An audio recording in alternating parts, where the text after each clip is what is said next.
Hi, welcome to Sujatha Nalabagam. என்னங்க பொங்கல் எல்லாம் முடிஞ்சதா? ஹாலிடேஸ்லாம் முடிஞ்சது. Back to pavilion. ஸோ மறுபடியும் இப்போ வந்து லன்ச் பண்ணணும், டிஃபன் பண்ணணும், என்ன பண்ணுறதுன்னு எல்லாரும் யோசிச்சுக்கிட்டு இருக்கோம் இல்லையா? இப்போது பார்த்தீங்கன்னா இந்த பரங்கிக்காய் இருக்குது பாருங்கள், சாம்பாருக்கெலாம் போடுறோம் இல்லையா? பரங்கிக்காய் மஞ்சள் பூசணின்னு சொல்லுவாங்க. அதை வந்து ஒரு 2 கீற்று நான் இந்த மாதிரி நறுக்கி வச்சுருக்கேன். அதில் வந்து ஒரு துவையல் எப்படி பண்ணுறதுன்னு தான் நம்ம பார்க்க போகிறோம் இன்றைக்கி.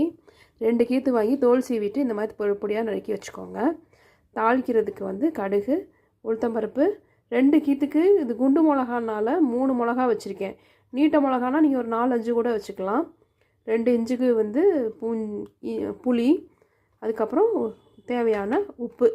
இப்போது கடுகு, உளுத்தம்பருப்பு, வரமிளகாய் இது 3ஐயும் தாளித்து கொட்டி வதக்கி எடுக்கணும். அதுக்கப்புறம் பரங்கிக்காயை தனியாக வதக்கி எடுத்துக்கணும்.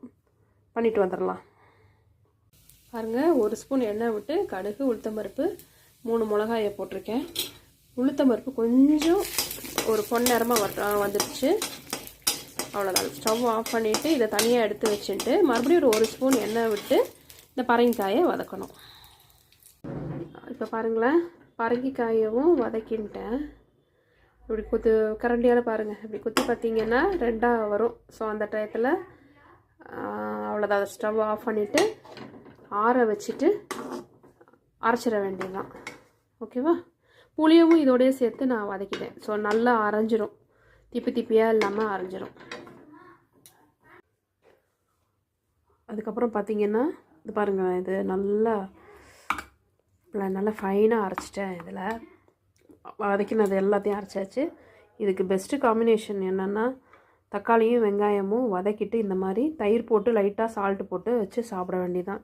ஏன் இந்த காம்பினேஷன் சொல்கிறேன்னா, ஊர்லேருந்து நம்ம வந்திருப்போம். இப்போ தான் எல்லோரும் வீட்டில் கறியாக இருக்கோ இல்லையோ, ஆனால் அந்த பரங்கிக்காய் எல்லார் வீட்லேயும் இருக்கும், தக்காளி வெங்காயம் எல்லார் வீட்லேயும் இருக்கும். இது 2ம் செஞ்சு முடிக்கிறதுக்கு 15 நிமிஷம் தான். சூடாக சாதம் வடித்து கொஞ்சமாக அதில் நல்லெண்ணெய் விட்டு இதை போட்டு இந்த பச்சடியை தொட்டு சாப்பிடுங்க. அவ்வளோ பிரமாதமாக இருக்கும். வீட்டில் செஞ்சு பார்த்துட்டு எனக்கு சொல்லுங்கள். கமெண்ட் பண்ணுங்கள், லைக் பண்ணுங்கள், ஷேர் பண்ணுங்கள். மெயினாக என்னோடய சேனலை சப்ஸ்கிரைப் பண்ணுங்கள் ஃப்ரெண்ட்ஸ். சப்போர்ட் பண்ணுங்கள். அடுத்து ஒரு நல்ல ரெசிபியில் பார்க்கலாம். சரியா? தேங்க்யூ.